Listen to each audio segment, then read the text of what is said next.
mempersembahkan kisah berfaedah untuk Ananda di rumah.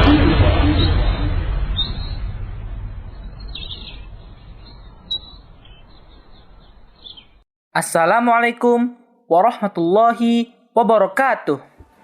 Adik-adik, jumpa lagi dengan kakak. Semoga kita semua selalu dalam perlindungan Allah Subhanahu wa Ta'ala. Alhamdulillah, kita sudah melewati banyak surat nabawiyah. Semoga dengan ini cita kita kepada Rasulullah SAW semakin besar ya.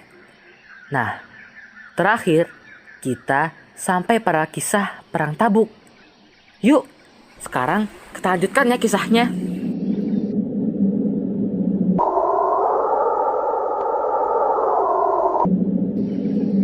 Keberadaan Rasulullah SAW bersama pasukan Usrah di Tabuk tanpa perlawanan sedikit pun dari Romawi membuat bangsa Arab semakin gentar dengan Islam. Bagi mereka, ini merupakan puncak kekuatan kaum muslimin karena berani menyebut tantangan bangsa Romawi. Satu persatu bangsa Arab yang menjadi jajahan Romawi melepaskan diri. Mereka mengadakan perjanjian damai dengan Rasulullah SAW. Bahkan di antara mereka ada yang terang-terangan masuk Islam. Datanglah beberapa utusan dari kabilah-kabilah Arab. Bani Abdul Qais termasuk penduduk kabilah pertama yang masuk Islam dari penduduk luar kota Madinah. Bani Abdul Qais datang menurut Rasulullah SAW sebaik dua kali. Yang pertama pada tahun 5 Hijriah dan yang kedua pada tahun perutusan, yaitu tahun 9 Hijriah adik-adik. Mereka lalu bertanya tentang hal-hal yang biasa diamalkan dan diajarkan kepada kaum mereka.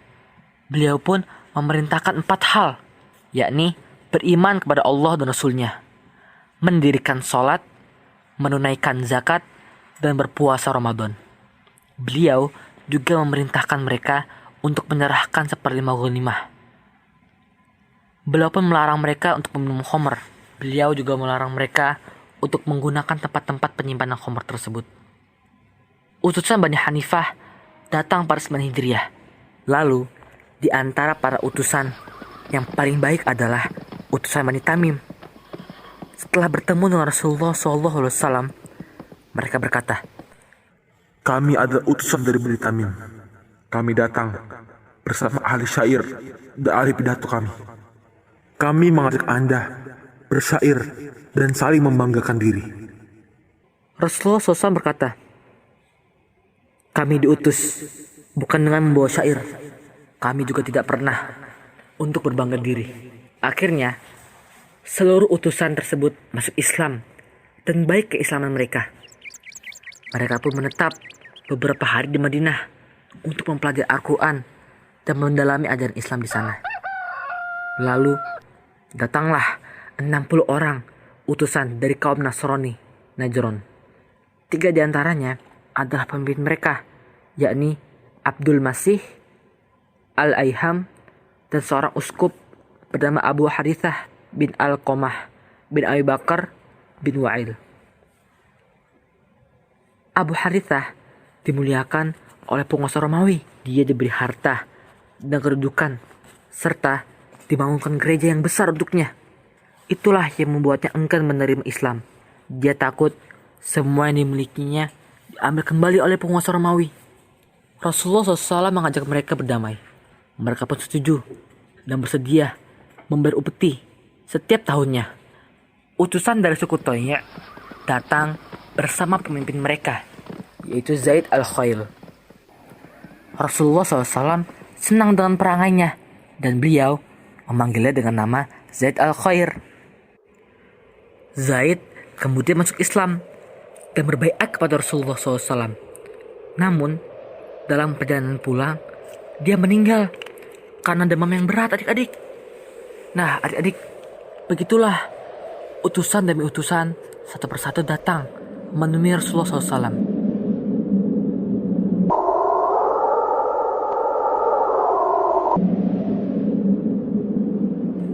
Meskipun Makkah telah jatuh ke tangan kaum muslimin, tetapi Rasulullah SAW tidak melaksanakan haji pada saat itu.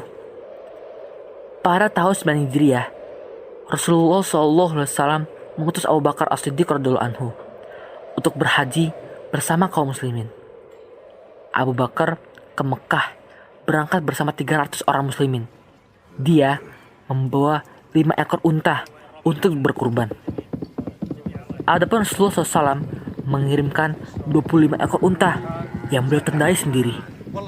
Tidak lama kemudian, beliau pun mengutus Ali bin Abi Thalib untuk menyusul rombongan Abu Bakar untuk membacakan surat Bara'ah atau surat At-Taubah kepada manusia yang mengembalikan semua perjanjian kepada pemiliknya. Nah, ketika kaum muslimin berkumpul di Mina, Ali berdiri di dekat Abu Hurairah lalu membacakan ayat-ayat pertama surat At-Taubah.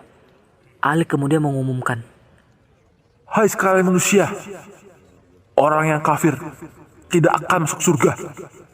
Tidak ada seorang musyrik pun yang boleh berhaji setelah tahun ini.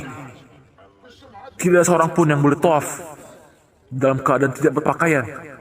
Siapa yang masih memiliki perjanjian dengan Rasulullah SAW, perjanjian tersebut berlaku sampai waktunya.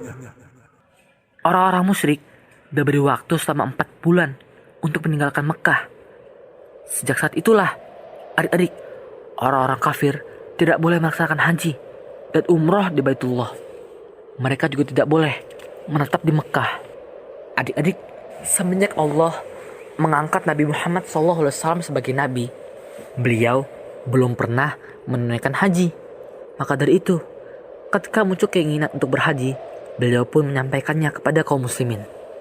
Ketika mendengar berita ini, tidak hanya kaum muslimin di Madinah yang bersiap-siap, akan tetapi kaum muslimin yang berada di Mekah juga ikut sibuk menyiapkan segala sesuatunya. Mereka bersiap untuk menjamu tamu yang mulia, yaitu Rasulullah Shallallahu Alaihi Wasallam. Pada tanggal 25 Dzulqa'dah tahun 10 Hijriah, Rasulullah SAW berangkat menuju Masjidil Haram. Semua istri beliau ikut serta dalam haji ini. Ribuan kaum muslimin pun ikut menyertai beliau. Jabir berkata, Sejauh mata memandang, saya melihat lautan manusia mengiringi beliau. Ada yang berkendaraan, ada pula yang berjalan kaki. Ada di sebelah kanan, ada pula di sebelah kiri. Mereka berjalan di depan dan di belakang Rasulullah Sallallahu Alaihi Wasallam. sesampainya di Dzulhulaifah, mereka bermalam. Rasulullah SAW mulai berihram dan diikuti oleh seluruh kaum muslimin. Selesai salat zuhur, beliau bertalbiyah untuk haji dan umroh. Kemudian beliau menaiki unta dan terus bertalbiyah sampai tiba di Baida. Aku penuhi panggilanmu ya Allah. Aku penuhi panggilanmu. Aku penuhi panggilanmu. Tidak ada sekutu bagimu. Aku penuhi panggilanmu. Sesungguhnya segala puji dan nikmat hanya milikmu. Demikian juga semua kerajaan. Tidak ada sekutu bagimu. Tepat pada tanggal 4 Zulhijjah, jemaah haji yang mulia ini sampai ke Mekah. Perlahan mereka mulai mendekati Ka'bah. Rasulullah SAW memasuki Masjidil Haram dari pintu Bani Syaibah. Beliau langsung mendekati Ka'bah untuk melakukan tawaf. Pada 3 putaran pertama, beliau berjalan cepat sambil membuka bahu kanan dan menyelempangkan baju ihram di atas pundak kiri. Tiap kali berhadapan dengan Hajar Aswad, beliau memberi isyarat ke arahnya, menyentuhkan tongkatnya ke Hajar Aswad, lalu mencium tongkat tersebut. Selesai tawaf, Rasulullah SAW berjalan ke belakang makam Ibrahim. Beliau 1 rakaat dengan posisi makam Ibrahim berada di antara beliau dan Ka'bah. Setelah itu, beliau menuju Hajar Aswad dan menyentuhnya, lalu keluar menuju Bukit Sofa. Beliau menaiki Bukit Sofa hingga bisa melihat Ka'bah.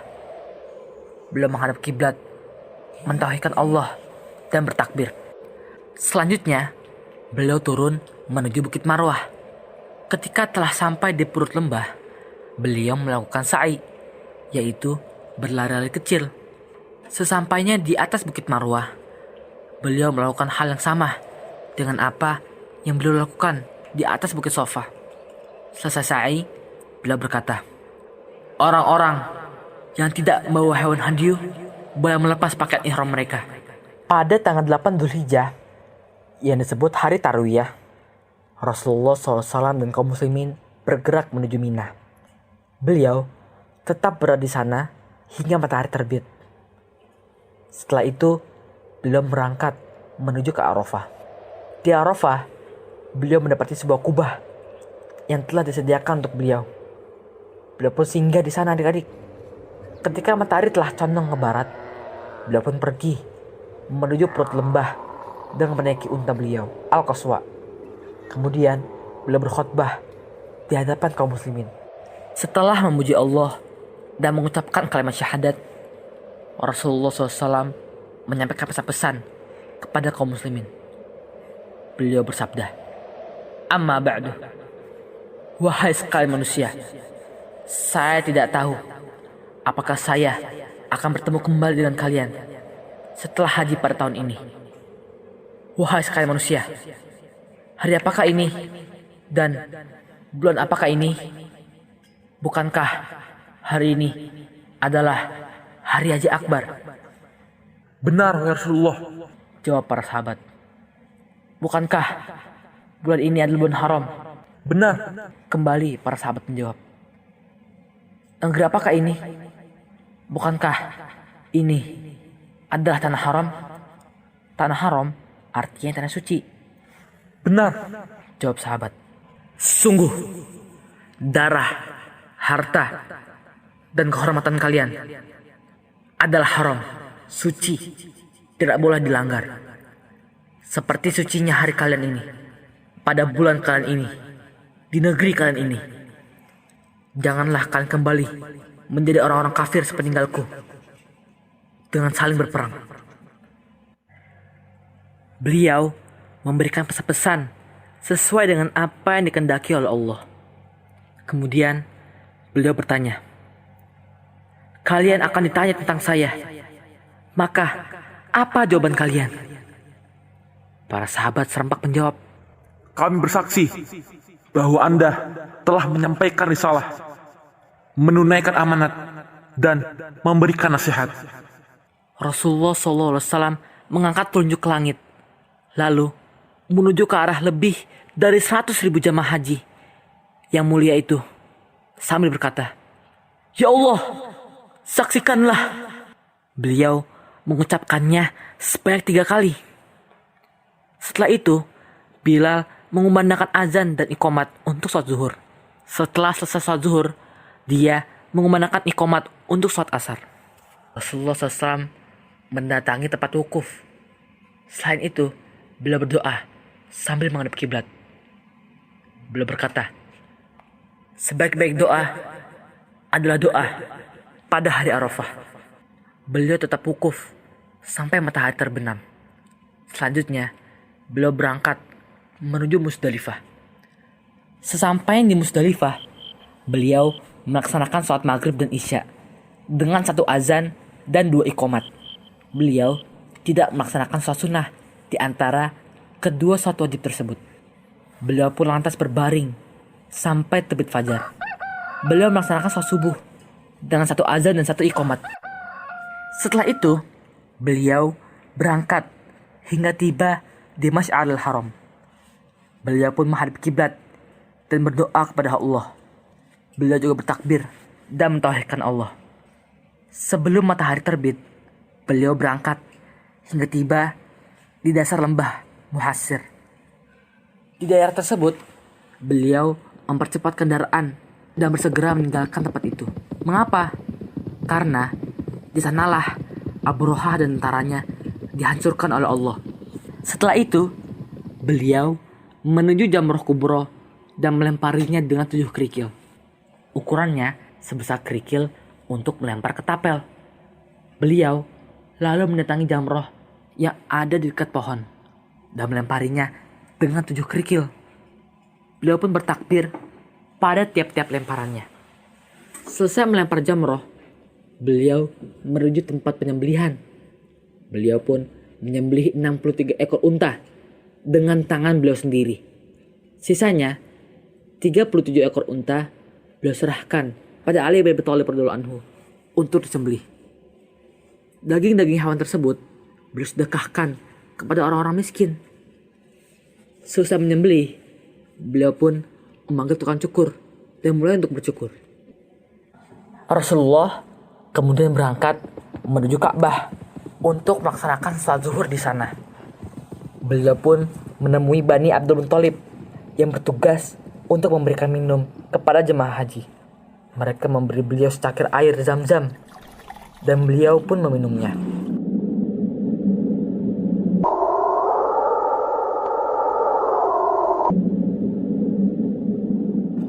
Demikianlah adik-adik sedikit dari gambaran tentang haji yang dikerjakan oleh Rasulullah SAW. Semoga suatu saat nanti kita bisa pergi ke Baitullah untuk melaksanakan ibadah haji dan umroh.